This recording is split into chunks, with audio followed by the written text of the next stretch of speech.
백신을 다 맞거나 48시간 내 음성 확인서를 내는 방역 패스, 내년 2월부터는 청소년들이 가는 학원에도 적용됩니다. 그런데 이게 백신 접종을 사실상 강제하는 거 아니냐 반발이 적지 않습니다. 정지주 기자가 짚어봤습니다.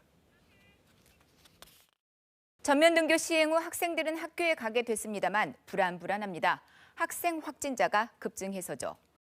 몇 학년 학생이 확진됐다. 그 반 한 명 더 확진됐다. 반 전체 자가격리다. 학부모님들 요즘 가장 받기 두려운 문제입니다. 지난달 단계적 일상 회복 이후 소아청소년 확진자는 6천 명대까지 올랐습니다. 9월의 2배 수준이죠. 특히 발생률도 높습니다. 인구 10만 명당 소아청소년 확진자는 약 100명 정도로 성인의 76명보다 훨씬 많습니다. 그런데 백신 접종률은 성인보다 많이 낮습니다. 18세 이상 성인의 2차 접종 완료율이 91%를 넘었거든요. 하지만 12에서 17세 청소년들의 접종 완료율은 30%대입니다. 정부가 청소년들의 백신 접종을 호소하고 나선 이유입니다. 백신 접종에 적극적으로 참여해 주실 것을 당부드립니다.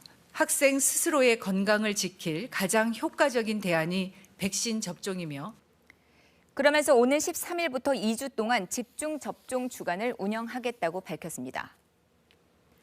출생연도 2003년 1월 1일생부터 2009년 12월 31일생까지, 그러니까 현재 초6부터 고3 학생들도 내년 2월 1일부터는 방역 패스를 적용합니다.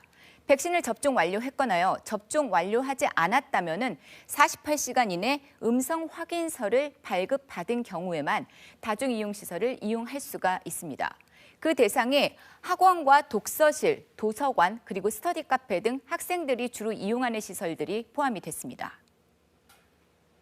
특히 학원이 방역 패스 시설에 포함되면서 학부모들의 반발이 거셉니다. 앞에서는 자율 접종이라고 하고 결국엔 강제 접종이다. 아이들이 제일 많이 가는 곳부터 차단을 하면 맞을 수밖에 없지 않냐. 이 논리로 접근한 거잖아요. 무엇보다 부작용에 대한 걱정이 큽니다. 중장년층보다 청소년에게서 부작용이 더 크다는 인식이 있어서인데요. 청와대 국민청원 게시판에는 이렇게 청소년들에 대한 방역 패스에 반대한다는 청원 글들이 잇따라 올라오고 있습니다. 고2 학생이라고 밝힌 청원인의 글에는 20만 명 넘게 동의를 했습니다. 모두 4가지 이유를 들어서 방역 패스에 반대한다고 밝혔고요. 내 자녀의 엄마라고 밝힌 이 청원인은 학원이 마스크 벗고 취식하는 공간도 아닌데 백신 접종률을 높이기 위해 학원을 방역 패스 대상에 포함시킨 거 아니냐며 날선 목소리를 냈습니다.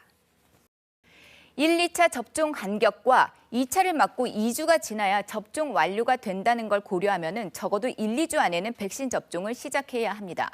그러니까 27일 전까지 1차를 맞아야 하는데 상당수 중고등학교의 기말고사가 12월 이때에 집중이 돼 있거든요. 웬만해서는 이 기간을 피하고 싶겠죠. 그렇게 계산을 한다면 2월 1일 방역 패스 적용 전에 백신 접종을 완료한다는 게 물리적으로 빠듯하다. 이런 지적도 있습니다.